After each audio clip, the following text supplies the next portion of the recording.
Second world war के समाप्त होने के बाद पूरी दुनिया में चारों तरफ कायोस चल रहा था।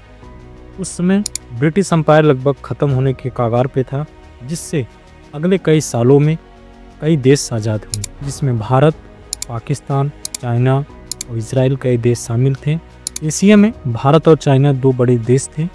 लगभग साथ में आज़ाद होने के बाद आज चाइना ने भारत को लगभग हर मामले में पीछे छोड़ दिया है। 1949 में चाइना में सिविल वार ख़त्म होता है। माओ जेडुंग वहाँ के हेड ऑफ स्टेट बनते हैं और 1947 में भारत पाकिस्तान के बंटवारे के बाद पंडित जवाहरलाल नेहरू भारत के प्राइम मिनिस्टर बनते हैं।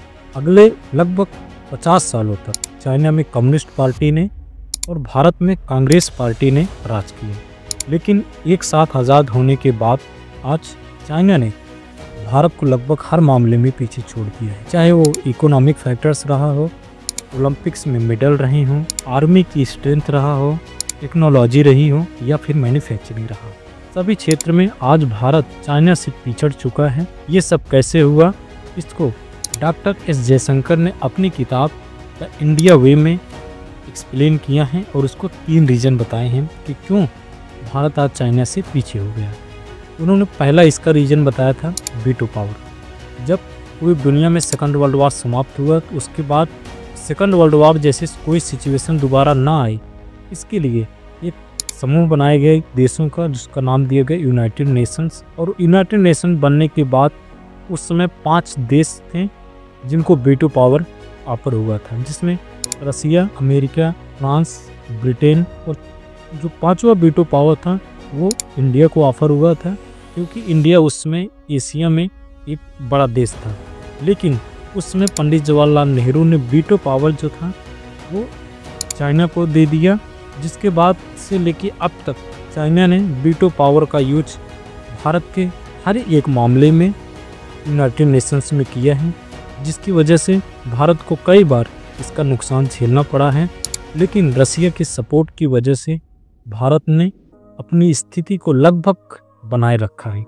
चाइना ने खास करके भारत के खिलाफ टेररिज्म और जम्मू एंड कश्मीर में जो अलगाववादी कि भारत के स्ट्रांग अपोजिशन के लिए यूज किया है। और दूसरा उन्होंने रीजन बताया था एलपीजी रिफॉर्म्स। चाइना एक कम्युनिस्ट कंट्री होने के बाद भी 1970 के आसपास अपने यहाँ पे यूनाइटेड नेशंस के साथ मिलकर एलपीजी रिफॉर्म्स ले आता है और वहाँ पे इकोनॉमिक और टेक्नोलॉजी के क्षेत्र में बहुत तेज़ी से ग्रो करता है और वो अपनी इकोनॉमी को एक नए सिरे से शुरुआत करते हैं।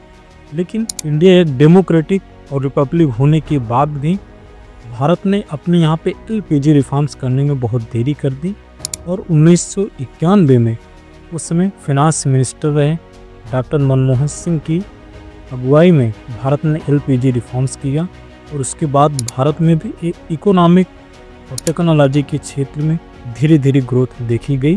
लेकिन तब तक चाइना इकोनॉमिक क्षेत्र में काफ़ी आगे बढ़ चुका था। तीसरा रीजन है जो डॉक्टर एस जयशंकर ने बताया, वो है न्यूक्लियर टेस्ट। देश की आज़ादी के बाद ही भारत के साइंटिस्ट होमी जहांगीर भाभा भारत को न्यूक्लियर कंट्री बनाना चाहते थे, क्योंकि उनको लगता था कि भारत के पास न्यूक्लियर कैपेबिलिटी है और हमें भारत को एक न्यूक्लियर देश बनाना चाहिए।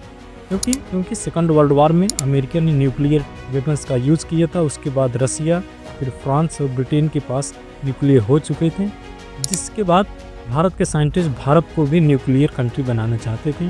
लेकिन भारत में न्यूक्लियर कैपेबिलिटी होने के बाद हम पॉलिटिकल रीजन की वजह से हम न्यूक्लियर टेस्ट नहीं कर पाए। चाइना ने 1964 में न्यूक्लियर टेस्ट करके साउथ ईस्ट एशिया में किंग बन गया और भारत को कई मामलों में हस्तक्षेप किया। उसके बाद भारत ने 1975 में न्यूक्लियर टेस्ट कंडक्ट किए, लेकिन वो इको फ्रेंडली था। फाइनली भारत ने जाके 1998 में अटल बिहारी वाजपेयी और डॉक्टर एपीजे अब्दुल कलाम के नेतृत्व में भारत ने न्यूक्लियर टेस्ट कंडक्ट किया। ये 3 रीजन थे जिसको डॉक्टर एस जयशंकर ने अपनी किताब द इंडिया वे में बताया। आपके हिसाब से चौथा और कौन रीजन हो सकता है, कमेंट सेक्शन में ज़रूर बताइएगा। Thank you and have a good day.